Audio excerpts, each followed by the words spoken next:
ചിലപ്പോൾ ചില മനുഷ്യർ ദേഷ്യപ്പെടുകയും പ്രകോപിതമാവുകയൊക്കെ ചെയ്തിട്ട് ശാരീരികമായും അതുപോലെ തന്നെ വൈകാരികമായും പറയാനുള്ളതൊക്കെ പറഞ്ഞ് ചവിട്ടി തേച്ചിട്ട് കുറച്ച് കഴിയുമ്പോൾ സോറി, ഞാൻ അപ്പോഴത്തെ വൈകാരികമായ ആ ദേഷ്യത്തിൽ അങ്ങ് പറഞ്ഞു പോയതാണ്.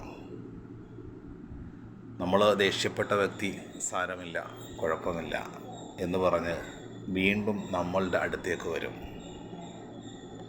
ദേഷ്യപ്പെടുമ്പോൾ നമ്മളൊരു കാര്യം മനസ്സിലാക്കേണ്ടത്, നമ്മൾ ദേഷ്യപ്പെടുന്നത് സത്യത്തിൽ നമുക്ക് വേണ്ടപ്പെട്ട നമ്മുടെ ജീവിത പങ്കാളി, നമ്മുടെ അച്ഛൻ അല്ലെങ്കിൽ നമ്മുടെ അമ്മ, നമ്മുടെ പ്രിയപ്പെട്ട മക്കൾ, എന്നാൽ നമ്മുടെ കമ്പനിയുടെ ബോസിനോടും നമ്മുടെ ആത്മാർത്ഥ സുഹൃത്തുക്കളുടെയൊക്കെ മുന്നിൽ നമ്മൾ നന്നായി അഭിനയിച്ച് നിൽക്കും.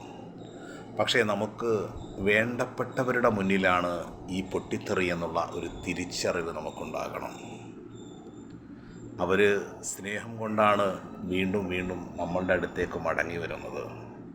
പക്ഷെ ഒരു പരിധിക്കപ്പുറം പോകുമ്പോൾ, അവർ സഹിക്കുന്നതിലും അപ്പുറമാകുമ്പോൾ ഈ ബന്ധം നഷ്ടപ്പെട്ടു പോകും.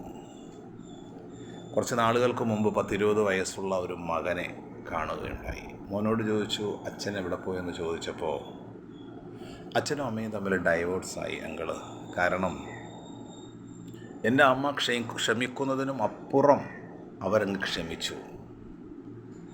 സ്വസ്ഥതയില്ലാതെ ഒരു സമാധാനമാകട്ടെ എന്ന് പറഞ്ഞത് ഡൈവോഴ്സായി.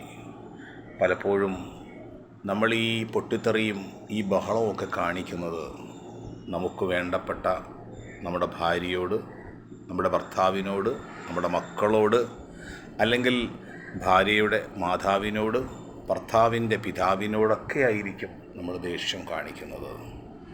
ഈ ദേഷ്യം പലപ്പോഴും മായാത്ത മുറിവുകളായി, വ്രണങ്ങളായി മാറും. അതാണ് ബന്ധങ്ങൾ തകർന്നു പോകുന്നത്. 2000 സ്ക്വയർ ഫീറ്റുള്ള വീടുണ്ടായിട്ടും സത്യത്തിൽ അവിടെ സമാധാനം കിട്ടാത്തത് പെട്ടെന്നുണ്ടാകുന്ന പൊട്ടിത്തെറി, ആലോചനാ ശേഷിയില്ലാതെ എടുത്തു ചാടി പല കാര്യങ്ങളും സംസാരിക്കുന്നത്, നമ്മുടെ കയ്യിലിരിക്കുന്ന ഗ്ലാസ് ഒന്ന് താഴെ വീണ് ചില്ലുകളാകുന്നത് പോലെ കുടുംബബന്ധം തകർന്നു പോകും.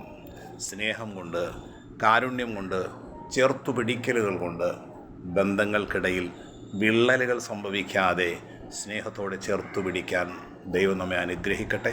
നന്ദി.